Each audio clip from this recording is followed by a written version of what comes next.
For centuries, human cultures have looked at the desert and seen the ultimate hostile geography. It is a space defined entirely by what it lacks: water, shade, and basic necessities. Imagine a traveler navigating this endless expanse. After days of wandering, his physical endurance finally gives out. He collapses onto the burning sand, entirely disconnected from the civilized world. Classical literature often reduces the desert to this technical reality: a vast land defined strictly by the absence of plants and water. This lack of biological life creates a physical vacuum, testing everything the traveler believes about himself. When you remove all external distractions and physical support systems, you create a profound vacuum. The isolated human mind has nothing to focus on except its own extreme vulnerability, leaving it completely exposed to despair. As the sun sets, the physical threat evolves.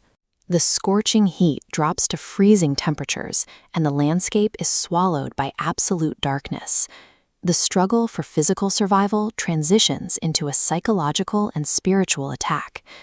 Out of this pitch-black environment, an antagonistic force materializes. A towering demonic shadow rises over the collapsed traveler, dominating the limited field of vision. The shadow does not attack physically. Instead, it presses a specific psychological lie: that he is entirely alone, completely and utterly forgotten, and no help is coming. This forces a critical confrontation.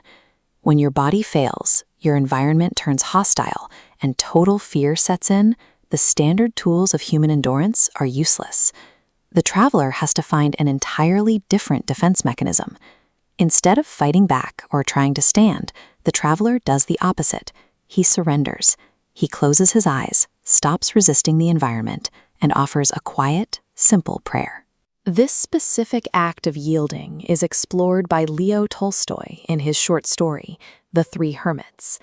Tolstoy argues that reaching the divine does not require complex theology, perfect rituals, or loud declarations. We see the same principle in the biblical account of Jesus healing a blind man. The method used for the healing was remarkably humble: spit and mud rubbed onto the eyes, followed by a simple instruction to go wash in a pool. The restoration of sight relied on basic obedience, not grandeur. This act of yielding changes the traveler's relationship with the environment.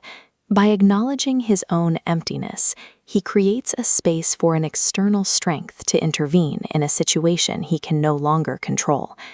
Edgar Wallace explores this dynamic in The Man of the Night, writing that even in the bleakest, most isolated moments, the darkness is as clear as daylight to God. Nothing is actually hidden. This text highlights a concept from Paulo Coelho: the soul of the world. The desert is an active, conscious entity that listens. Because the traveler is part of this spirit, his prayer links into a massive spiritual network, tethering him to the universe. The response to that connection is immediate. The oppressive darkness is shattered by a brilliant burst of golden light that banishes the shadow instantly. The light reveals the core paradox of the wasteland. The physical exterior is violent and unforgiving, but hidden just beneath that surface is a deep reservoir of divine love and connection, waiting to be accessed. The environment reacts physically to this spiritual victory. The dry, cracked sand beneath the traveler instantly erupts into a lush paradise, complete with green grass, tall trees, and flowing water. In academic terms, this is an illustration of mystical absorption. It defines a state where a person's intense spiritual elevation bridges the gap between the unseen and the seen, directly altering the material world around them. The external miracle is simply a reflection of the internal one. The protagonist's psychological healing and spiritual rebirth is so absolute that it spills outward, terraforming the geography itself. This level of true, vibrant spiritual abundance cannot be found in comfortable places. It is only accessible to those who first endure the extreme crucible of the wasteland. But the traveler does not stay in the newly formed oasis. He stands up and begins the long walk back toward civilization, following the path illuminated by the golden light. This return journey mirrors the historical function of folktales and oral traditions. A story of survival and resilience only has value if the survivor brings the knowledge back, teaching the next generation how to navigate their own trials. By sharing his experience, the traveler becomes a messenger of hope. His intense suffering is repurposed into a protective guide for anyone else who finds themselves lost and exhausted in the wild.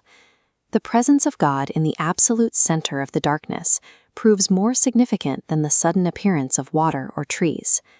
When a person is stripped of every physical resource, this specific form of vulnerability invites a miracle, precisely where they felt most abandoned.